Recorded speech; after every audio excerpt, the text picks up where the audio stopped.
থেকে 7 নম্বর শ্লোক। তো আমার পাঠে এবং বলা ভঙ্গিতে যদি কোনো রকম ভুল ত্রুটি হয় ক্ষমা সুন্দর দৃষ্টিতে দেখবেন। হরে কৃষ্ণ।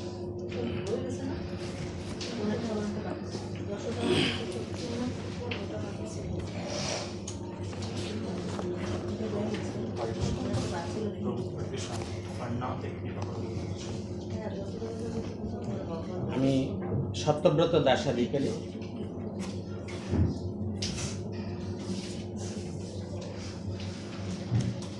তো সকলেই আমার সাথে বলবেন। ভগবদ্ধামের বর্ণনা, শ্লোক 1। মৈত্রেয় উবাচ। শ্রীমৈত্রেয় বললেন, হে বিদুর, কশ্যপের পত্নী দিতি বুঝতে পেরেছিলেন যে তার গর্ভস্থ সন্তান দেবতাদের ও অন্যদের পীড়াদায়ক হবে, তাই তিনি কশ্যপের শক্তিশালী বীর্য 100 বৎসর ধরে ধারণ করেছিলেন।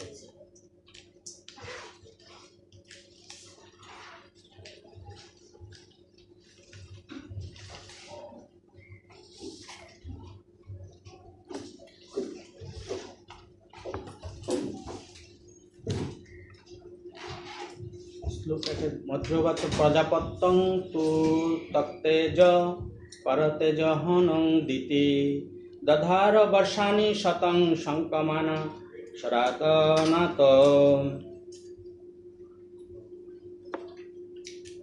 অনুবাদে আগেই বলেছিলাম যে মৈত্রেয় বললেন, বিদুর, কশ্যপের পত্নী দিতি বুঝতে পেরেছিলেন যে তার গর্ভস্থ সন্তান দেবতাদের ও অন্যদের পীড়াদায়ক হবে, তাই তিনি কশ্যপের শক্তিশালী বীর্য 100 বৎসর ধরে ধারণ করেছিলেন।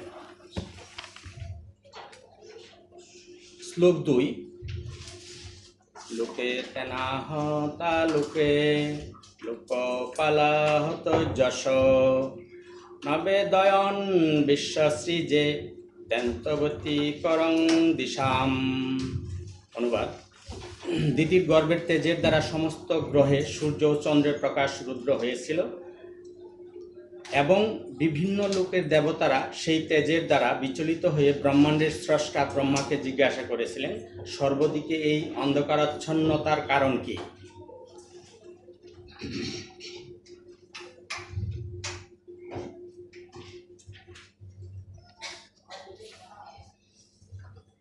শ্লোক 3।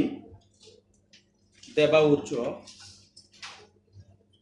তম এত দিভ বেখ সংবিঘ্না যদ্বয়ং ভীষম ন হেভক্তং ভগবত কালনাস্পৃষ্ট বর্তন্ন। অনুবাদ, ভগবান দেবতারা বললেন, হে মহান, এই অন্ধকার যা আমাদের উদ্বেগের কারণ হয়েছে তা আপনি দেখুন। আপনি এই অন্ধকারের কারণ জানেন। যেহেতু কালের প্রভাব আপনাকে স্পর্শ করতে পারে না, তাই আপনার কাছে কিছুই অজ্ঞাত নেই।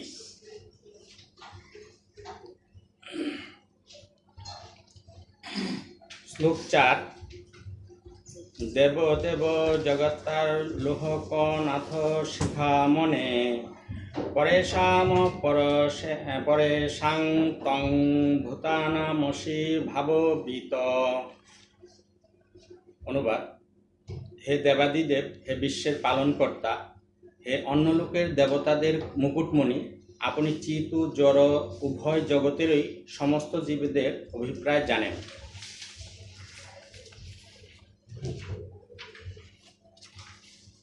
শ্লোক 5। নমো বিজ্ঞান বিদ্যায় মায়াদমুপেশয়ে গৃহীত গুণ বেদায় নমস্তে হব্যক্ত জনয়ে। অনুবাদ, হে বল ও বৈজ্ঞানিক জ্ঞানের আদি উৎস, আপনাকে প্রণতি নিবেদন করি। আপনি পরমেশ্বর ভগবান থেকে পৃথকীকৃত রজগুণ স্বীকার করেছেন। বহিরঙ্গা শক্তির সহায়তায় আপনি অব্যক্ত উৎস থেকে আবির্ভূত হয়েছেন। আপনাকে আমরা সর্বতোভাবে প্রণতি নিবেদন করি। শ্লোক 6। যে তান্নেন ভাবেন ভাবয়ন্তত্ব ভাবনম আত্মনিবৃত ভুবনং পরং সদাত্মকম। অনুবাদ, হে ভগবান, এই সমস্ত গ্রহ আপনার মধ্যে অবস্থিত এবং সমস্ত জীব আপনার থেকে উৎপন্ন হয়েছে, তাই আপনি এই বিশ্বের কারণ, এবং যে ব্যক্তি অবিচলিতভাবে আপনার ধ্যান করেন তিনি ভক্তি লাভ করেন। শ্লোক 7। তেষাং সুপক্ক যোগানং চিত্তশাসেন্দ্রিয়াত্মনাম লৎপস্মমোদ প্রসাদানং ন কুতশ্চি পরাভব। অনুবাদ: যারা তাদের শ্বাস প্রশ্বাসের ক্রিয়া নিয়ন্ত্রণ করার মাধ্যমে তাদের মন ও ইন্দ্রিয়সমূহ সংযত করেছেন, সেই পরিপক্ক যোগীদের কখনো এই জগতে পরাজয় হয় না, কেননা এই প্রকার যোগসিদ্ধির প্রভাবে তারা আপনার কৃপা লাভ করেছেন।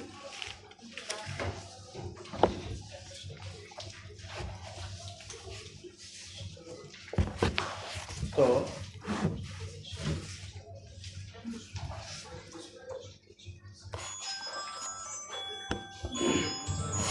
আমরা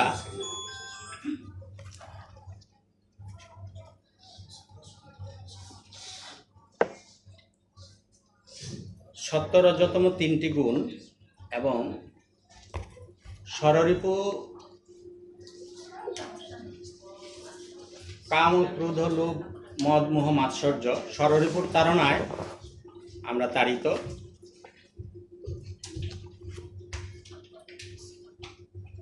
কশ্যপ মুনির স্ত্রী দিতি এখানে কামনা বাসনার দ্বারা পরিপূর্ণ হয়ে উনি ধ্যানস্থ অবস্থায় কশ্যপ মুনিকে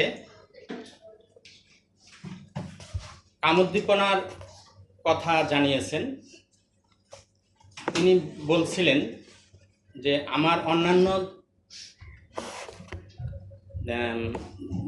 বোনদের সন্তান আছে, আমার সন্তান নাই কেন? তিনি তো কোনো সময় কাল কোনো কিছুই মানেননি। কশ্যপ মুনিকে অতিরিক্তভাবে প্ররোচনা করে তাকে তার সন্তান আনার জন্য বলেছেন। এই অবস্থায় যদিও এখানে সন্তান আসছে, কশ্যপ মুনির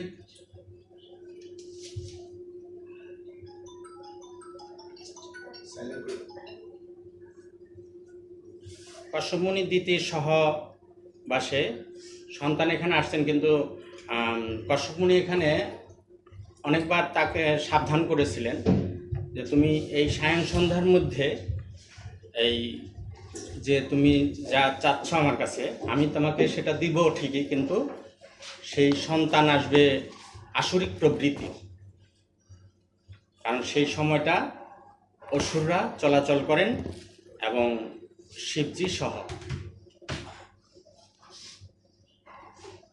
তো এত কিছু বলার পরেও কশ্যপ মুনির কথায় দিতি কর্ণপাত করেন নাই। তিনি সন্তান সম্ভবা হলেন এবং পরে বুঝতে পারলেন যে যে সাবধানতাগুলি আমাকে দিয়েছেন আমার স্বামী, সেই সাবধানবাণীগুলি আমার শোনা উচিত ছিল। তো উনি 100 বৎসর তার সেই কশ্যপ মুনির যে বীর্য সেটা ধারণ করেছিলেন। কেন? ওনার ভয় ঢুকে গিয়েছিল যে এই সন্তান আসবে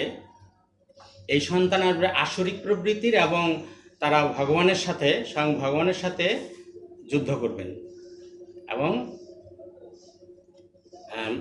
যদিও ভগবানের হাতে তাদের মৃত্যু হবে এটা নিয়ে উনি আশ্বস্ত হয়েছিলেন। আশ্বস্ত হওয়ার পরিপ্রেক্ষিতে উনি এই অপেক্ষা করতেছিলেন, এবং পরবর্তীতে যে সন্তান আসছে সেই সন্তান আসরিক প্রবৃত্তির হয়েছে ঠিক, কিন্তু তার পৌত্ররা আবার ভক্ত হয়ে জন্ম নিয়েছে। উদ্দেশ্য যার মহৎ, ভগবান তার সহায়। এখানে কশ্যপ মুনির যে উদ্দেশ্যটা ছিল সেটা দিতির মধ্যে ছিল, কিন্তু উনি এই কামের বশবর্তী হয়ে এই কাজটা করেছেন। সেখানে উনি কোনো ডাক দোহাই মানেন না। হরে কৃষ্ণ। আমার আসলে আগেই আমি স্বীকার করেছি যে আমার ভুল ত্রুটি ক্ষমা সুন্দর দৃষ্টিতে দেখবেন, কোনো যোগ্যতাই নেই। তো আমাদের প্রত্যেকেরই উচিত আমরা এই কলিযুগে কলিহত জীব আমরা, মহাপ্রভু এসে একটা বিধানই দিয়েছেন, সেটা হলো চারি যুগে চারি ধর্ম জীবেরও কারণ, কলিযুগের ধর্ম হয় নাম সংকীর্তন, অতএব কলিযুগে নাম যজ্ঞ সার, অন্য কোনো ধর্ম করলে নাহি হয় পার। আমরা সর্বত্রভাবে সকলেই এই একমাত্র নামই আমাদের এই কলিযুগের অস্ত্র। এই অস্ত্র দিয়ে এই হরিনাম নামক অস্ত্র দিয়ে আমাদের সবকিছু জয় করতে হবে।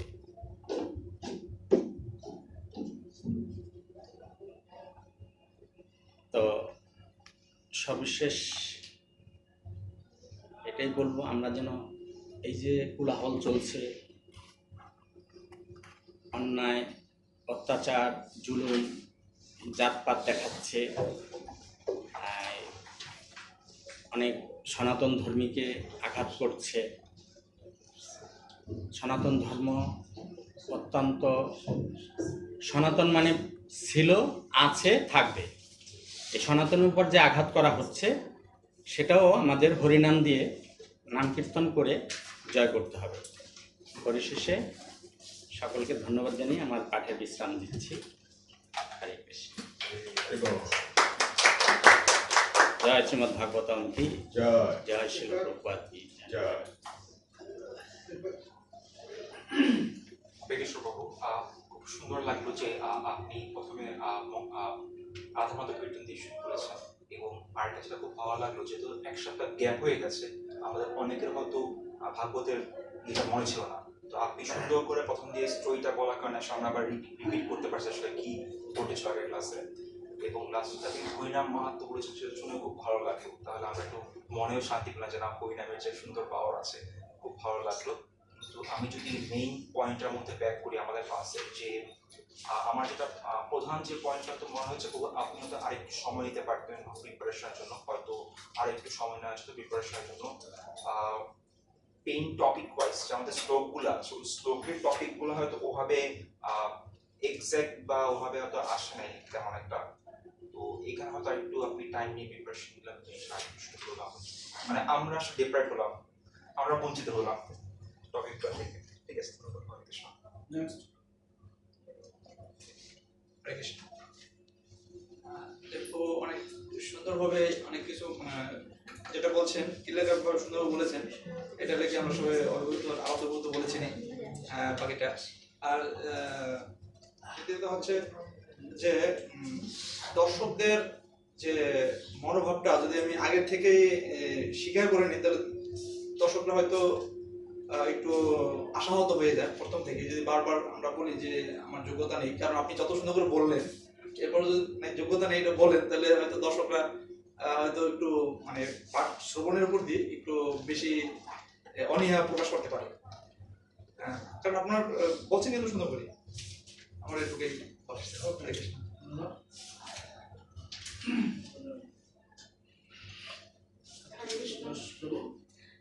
রাধা মাধব অনেক সুন্দর হয়েছে এবং মঙ্গলাচরণটাও ভালো লেগেছে। তবে মঙ্গলাচরণে একটু স্টেপগুলো একটু ডিফারেন্ট হয়েছে আর কি। যেমন প্রভুপাদের প্রণাম মন্ত্রটা যেমন আমরা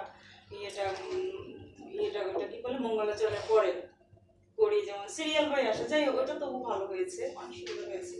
এখানে কিছু কিছু ক্ষেত্রে যেমন প্রভুপাদের মনোভাব উদ্দেশ্য এগুলো আসে, তারপরে ব্যক্তিগত জীবন আমরা কিভাবে সেটা প্রয়োগ করব, কিছু কিছু জিনিস আরেকটু খেয়াল করে বুঝিয়ে দিলে আমি ভালো আসতাম। এমনি সব ঠিক আছে।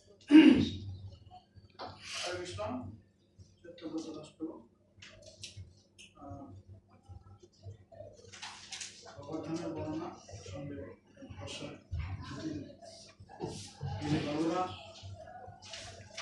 কষ্টকে যে শক্তিশালী বীর্য ধারণ করে দ্বিতীয় যে সন্তান প্রাপ্ত হয়েছিল, সেই সন্তান কি প্রভাবের কি জগতের কি প্রভাব পড়েছিল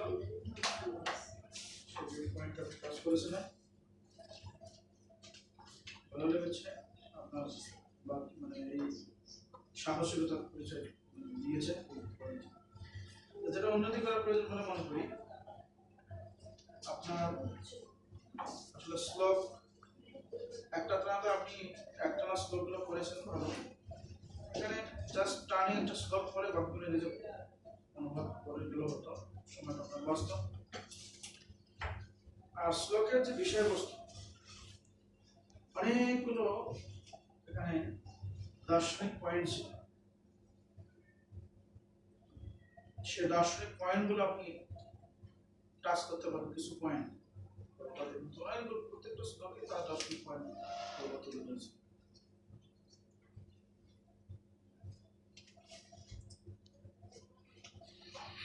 প্রভাব তুলে ধরেছেন দ্বিতীয় পুত্ররা আসলে প্রভাবজনিত কারণে এই বিশ্ব অন্ধকার বিস্তার করেছে। আমরা যেমন গ্রহ নক্ষত্র থাকলাম না থাকা পর্যন্ত আমরা খালি চোখে কোনো কিছু দেখতে পাই না।